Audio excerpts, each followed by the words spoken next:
नमस्कार दोस्तों, मेरा नाम है भालचंद्र। ब्रह्मांड सिद्धास्त्र में आप सभी का स्वागत है। आज के इस वीडियो में हम चर्चा करेंगे कुंभ राशि का जनवरी 2023 का संपूर्ण राशिफल। कैसे होंगे ग्रह योग, कैसे होंगे ग्रहों के राशांतर और वो आपके राशि पर किस प्रकार से प्रभाव करने वाले हैं, कौन से निर्णय आपको लेने हैं, कौन से निर्णय आपको टालने हैं, आपके जीवन का ऐसा कौन सा क्षेत्र है जो कि सबसे ज़्यादा प्रभावित होने वाला है, सभी के बारे में डिटेल में चर्चा इस वीडियो में हम करने वाले हैं। अपना जो चैनल है ब्रह्मांड सिद्धि एस्ट्रो, इस चैनल पर मेष राशि से लेकर मीन राशि तक की जो सभी 12 राशियां हैं, इन सभी 12 राशियों का जनवरी 2023 का राशिफल क्या होगा, इस विषय पर वीडियो अपलोड हो चुके हैं। आप उसका आनंद जरूर लीजिए। तो आज के इस वीडियो में हम चर्चा करेंगे कुंभ राशि के बारे में। तो सबसे पहले हम चर्चा करेंगे सूर्य के बारे में। तो जो सूर्य ग्रह है, ये सूर्य ग्रह आपके राशि का सप्तमेश है, जो कि आपके लाभ भाव में भ्रमण कर रहा है। और दिनांक 15 तारीख के बाद यह जो रवि है, यह रवि आपके व्यय भाव में भ्रमण करेगा। तो यहाँ पर जो दो तीन बातें हैं उसके ऊपर थोड़ा सा ध्यान दीजिए। आपके मतलब करीबन 16-17 तारीख तक का जो समय है, उसमें आपके जो वैवाहिक जोड़ीदार है उनके साथ आपकी जो इंटरेक्शन है वो काफ़ी अच्छे रहेंगे। किसी भी प्रकार के बड़े प्रॉब्लम कॉम्प्लिकेशंस नहीं आएंगे। लेकिन करीबन 16-17 तारीख के बाद का जो समय है, उसमें आप में और आपके जो वैवाहिक जोड़ीदार हैं उनमें छोटी मोटी बातों को लेकर तकरार हो सकती है। दूसरी ज़्यादा महत्वपूर्ण बात, आपके खर्चे वगैरह ज़्यादा हो सकते हैं। अनवांटेड खर्चे होने की संभावना काफ़ी ज़्यादा बन रही है, तो इसके ऊपर थोड़ा सा ध्यान दीजिए। उसी प्रकार आपके जो वैवाहिक जोड़ीदार है उनके स्वास्थ्य के बारे में भी तकलीफें या फिर प्रॉब्लम कॉम्प्लिकेशंस आ सकते हैं। इन सभी के बारे में थोड़ा आपको ध्यान देना आवश्यक होगा। इसके बाद हम चर्चा करेंगे मंगल ग्रह के बारे में। अब ये जो मंगल ग्रह है, ये मंगल ग्रह आपके द्वितीय भाव में भ्रमण कर रहा है। और पिछले करीबन 2 से 3 महीने में, खास करके नवंबर और दिसंबर में आपने अनुभव किया होगा कि घर का जो वातावरण है नॉर्मल नहीं है। छोटे मोटे बातों को लेकर तकरार हो रही है। घर के जो लोग हैं उनके साथ आपकी जो इंटरेक्शन है वो नॉर्मल नहीं चल रही है। लेकिन इसके बारे में ज़्यादा कुछ तकलीफ अभी नहीं होगी, क्योंकि जनवरी के करीबन 13-14 तारीख के बाद ये जो मंगल है वो मार्गस्थ होने जा रहा है। तो घर के जो लोग हैं उनके साथ जो इंटरेक्शन होगी वो काफ़ी मायनों में कम होते हुए नजर आएंगे। उसी प्रकार डॉक्यूमेंटेशन की जो भी बातें हैं जो कि अड़ी हुए, जो कि नहीं हो रहे, प्रॉब्लम कॉम्प्लिकेशन है, खास करके आपका जो भी कार्य क्षेत्र है उससे रिलेटेड अगर कोई प्रॉब्लम जो कि डॉक्यूमेंटेशन से रिलेट करती है, करीबन 13-14 तारीख के बाद ये जो बातें हैं वो काफ़ी मायनों में नॉर्मल होते हुए नजर आएंगे। तो ये जो मंगल का भ्रमण आपके चतुर्थ भाव में होगा, मैं तो ये नहीं कहूँगा कि घर के जो लोग हैं उनके साथ पूरी तरह से बातें जो नॉर्मल होगी या फिर जो घर का वातावरण है वो पूरी तरह से नॉर्मल नहीं होगा, क्योंकि मंगल का भ्रमण आपके चतुर्थ भाव में ही रहेगा। लेकिन जो इंटेंसिटी जो कि आपने पिछले करीबन 2-3 महीने से अनुभव की होगी वो काफ़ी मायनों में नॉर्मल होती हुई नजर आएगी, जो कि आपके लिए काफ़ी अच्छी और महत्वपूर्ण बात होगी। उसी प्रकार जो बुध ग्रह है, यह जो बुध है वो आपका पंचमेश है और आपका अष्टमेश पे ही है, जो कि आपके लाभ भाव में भ्रमण कर रहा है। वक्री रहेगा करीबन 17-18 तारीख तक। तो यहाँ पर 2-3 बातें हैं, उसके ऊपर थोड़ा सा ध्यान देना आवश्यक है। अगर आप किसी के रिलेशनशिप में हैं तो वहाँ पर छोटी मोटी बातों को लेकर तकरार हो सकती है और ये तकरार थोड़ी बढ़ भी सकती है। हालांकि इसका जो बहुत बड़ा परिणाम आपके रिलेशनशिप पर देखा नहीं जाएगा। उसी प्रकार अगर आप शेयर मार्केट में डील करते हो तो भी आपके जो अंदाज है वो छोटे मोटे चूकते हुए नजर आएंगे। तो बड़े ट्रेड नहीं करना, स्ट्रेस लेवल थोड़ा बढ़ सकता है। उसी प्रकार जो गर्भवती महिलाएं हैं जो कि कुंभ राशि के हैं, उन्होंने भी अपने स्वास्थ्य के बारे में ध्यान देना आवश्यक है। लेकिन 18-19 तारीख के बाद का जो समय है उसमें ये जो सभी बातें हैं वो काफ़ी मायनों में नॉर्मल होती हुई नजर आएगी। लेकिन यहाँ पर एक बात तो तय है कि आपको कुछ अच्छे लाभ वगैरह मिल सकते हैं, मतलब अनएक्सपेक्टेड लाभ वगैरह मिलना, इस प्रकार की जो बातें हैं वो मिलने की संभावना काफ़ी ज़्यादा बनती है जनवरी के महीने में। इसके बाद हम चर्चा करेंगे गुरु ग्रह के बारे में। अब ये जो गुरु ग्रह है, ये गुरु ग्रह आपके द्वितीय भाव में भ्रमण कर रहा है और अब ये मार्गस्थ भी हो चुका है। तो मोटे तौर पर अब ये जो गुरु है वो आपका लाभेश भी है, आपका धनेश भी है, जो कि आपके धन भाव में स्वयं के राशि में मार्गस्थ हो चुका है। तो मोटे तौर पर अगर देखा जाए तो बड़ी किसी फाइनेंशियल क्राइसिस की प्रॉब्लम आपको नहीं आएगी, जो कि काफ़ी अच्छी बात होगी। कहीं ना कहीं से तो पैसे की जो आपकी जो मांग है, जो चाहत है, जो एक्सपेक्टेशन है, वो पूरे होते हुए नजर आएंगे। सिर्फ आपकी जो स्पेंडिंग है उसके ऊपर थोड़ा सा ध्यान दीजिए। लेकिन मोटे तौर पर अगर देखा जाए तो पैसे के मामले में किसी भी प्रकार की बड़ी दिक्कत, बड़े प्रॉब्लम कॉम्प्लिकेशन देखने को नहीं मिलेंगे। इसके बाद हम चर्चा करेंगे शुक्र ग्रह के बारे में। अब ये जो शुक्र ग्रह है, ये शुक्र ग्रह आपके व्यय भाव में भ्रमण कर रहा है और दिनांक 23 तारीख के बाद ये जो शुक्र है वो आप ही के राशि में भ्रमण करेगा। अब ये देखिए, ये जो शुक्र है वह आपके राशि के लिए काफी ज्यादा महत्वपूर्ण है, क्योंकि यह आपका चतुर्देश भी है, भाग्येश भी है। केंद्र कोण स्थान का अधिपति होने के कारण ये जो शुक्र है वह आपके राशि का राजयोग कारक ग्रह कहलाता है, जो कि आपके व्यय भाव में भ्रमण कर रहा है। और दिनांक 23 तारीख के बाद ये जो शुक्र है वो आप ही के राशि में भ्रमण करेगा। अब काफी दिनों तक ये जो शुक्र है वो आपके व्यय भाव में भ्रमण करेगा, जिस वजह से थोड़ा स्ट्रेस तो आप पर बना रहेगा। हालांकि इस महीने में आप थोड़ा सा एक्टिव रहोगे, बाहर घूमना फिरना हो सकता है। जो लोग बाहर जाना चाहते हैं, अब्रॉड जाना चाहते हैं, उनके लिए ये जो समय है जनवरी का वो काफी ज्यादा महत्वपूर्ण और शुभ फलदायी साबित हो सकता है।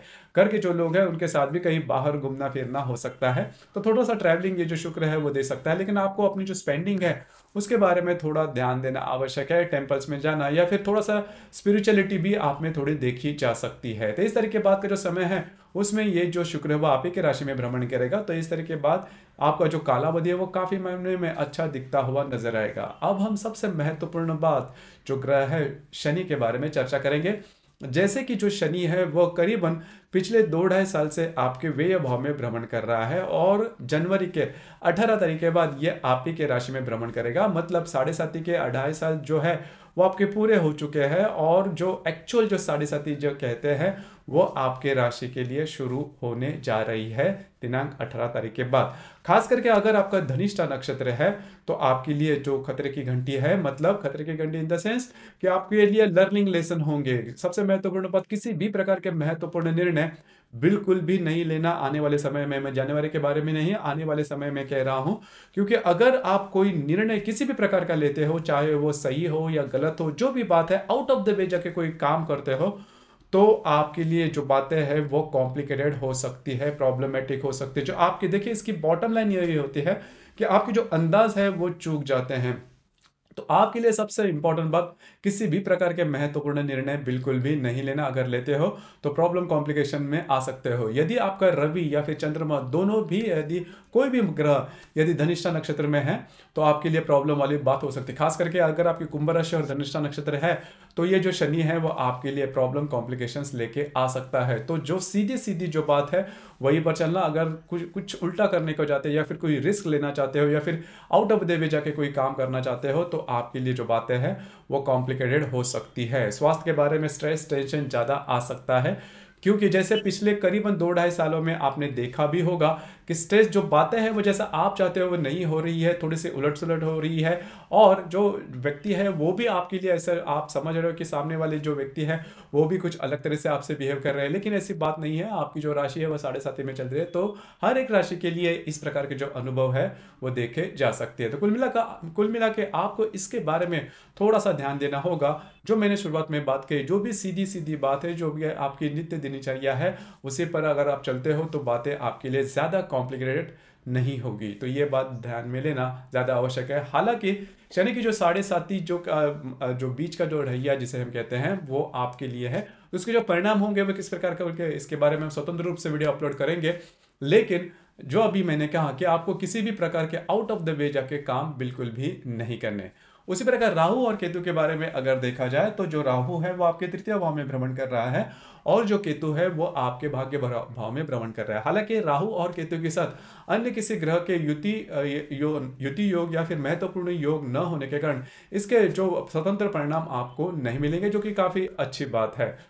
अब हम चर्चा करेंगे ग्रह योगों के बारे में। ग्रह योगों के जो परिणाम होते हैं वो भी 2-3 दिनों के लिए देखे जा सकते हैं। वो किस प्रकार के उसके बारे में चर्चा करेंगे। जैसे कि दिनांक 5 तारीख को रवि और हर्षल का त्रिकोण योग होने जा रहा है। रवि जो कि आपके लाभ भाव में भ्रमण करेगा, उसके साथ आपके तृतीय भाव को जो हर्षल है वो त्रिकोण योग करने जा रहा है। अब ये जो ग्रह योग है बहुत ही ज्यादा महत्वपूर्ण, काफी ज्यादा शुभ फलदायी साबित होगा। 2-3 बातें आप अनुभव कर सकते हो।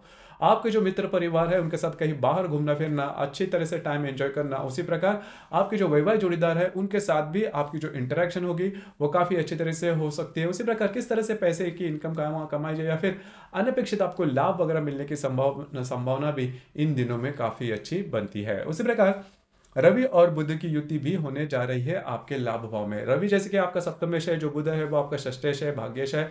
तो ये जो रवि बुध की युति आपके लाभ भाव में होने जा रही, तो आपके जो मित्र परिवार है उनसे आपको कुछ अच्छी मदद मिल सकती है, कुछ अच्छी सलाह मिल सकती है।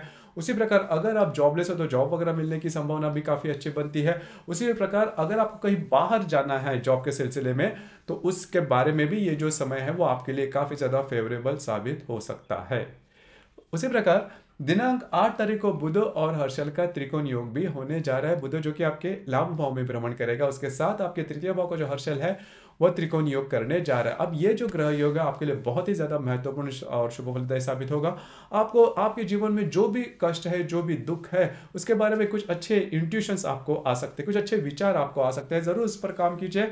उसी प्रकार अनपेक्षित लाभ वगैरह मिलने की संभावना भी काफी ज्यादा बनती है। अब यहाँ पर और एक बात है, अगर आप शेयर मार्केट में ट्रेड करते हो तो खास करके इसका अनुभव आप ले सकते हो। अगर आप शेयर मार्केट में ट्रेड करते हो तो कुछ अच्छे फायदे आपको मिल सकते हैं। आपके जो अनुमान है वह सही साबित होते हुए नजर आएंगे। उसी प्रकार आपके जो रिलेशनशिप में व्यक्ति है उनके साथ भी आपकी जो इंटरेक्शन है वो काफ़ी अच्छे देखी जा सकती है। उसी प्रकार अगर आप नई रिलेशनशिप बनाना चाहते हो तो भी ये जो समय है बुध और हर्षल का जो त्रिकोण योग है वह आपके लिए काफ़ी ज़्यादा शुभ फलदायी साबित होगा। उसी प्रकार दिनांक 9 तारीख को शुक्र और मंगल का त्रिकोण योग भी होने जा रहा है। अब ये जो मंगल है आपके चतुर्थ भाव में भ्रमण कर रहा है, उसके साथ आपके व्यय भाव का जो शुक्र है वह त्रिकोण योग करने जा रहा है। तो घर के जो लोग हैं उनके साथ बाहर घूमना फिरना, उनके साथ एंजॉय करना, इस प्रकार की जो बातें हैं वो होने की संभावना काफी ज्यादा बनती है। उसी प्रकार दिनांक 14 तारीख को शुक्र और हर्षल का केंद्र योग भी होने जा रहा है। शुक्र जो कि आपके व्यय भाव में है, उसके साथ आपके तृतीय भाव का जो हर्षल है वो केंद्र योग करने जा रहा है। अब यहाँ पर जो शुक्र है, ये शुक्र आपका चतुर्थेश भी है और आपका भाग्येश भी है।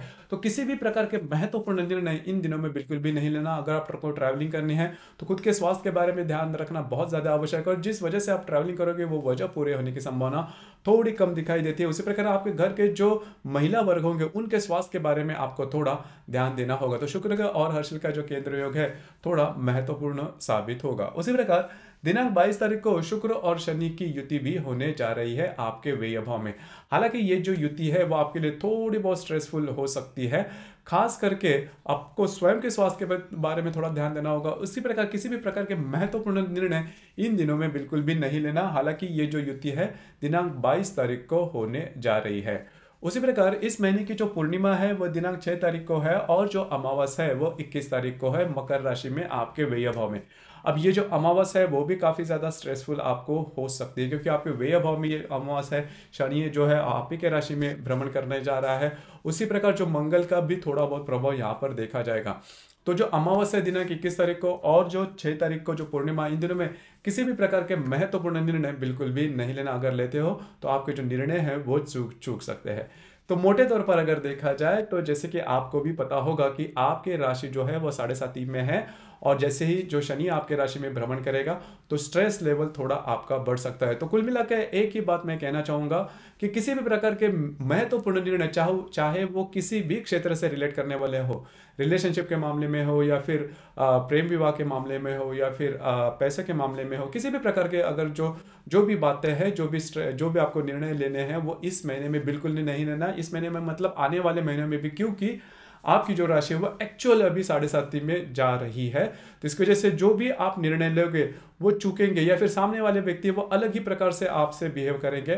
तो इसकी जो बॉटम लाइन यही होती है कि जो सीधी सीधी बात है उसी प्रकार से चलना। अगर कुछ बाकी घुमा फिरा के अगर आप बातें कुछ करते हो तो आपके लिए जो प्रॉब्लम वाली परिस्थितियां सामने आ सकती है। तो इस चीज़ पर थोड़ा सा ध्यान देना आवश्यक होगा।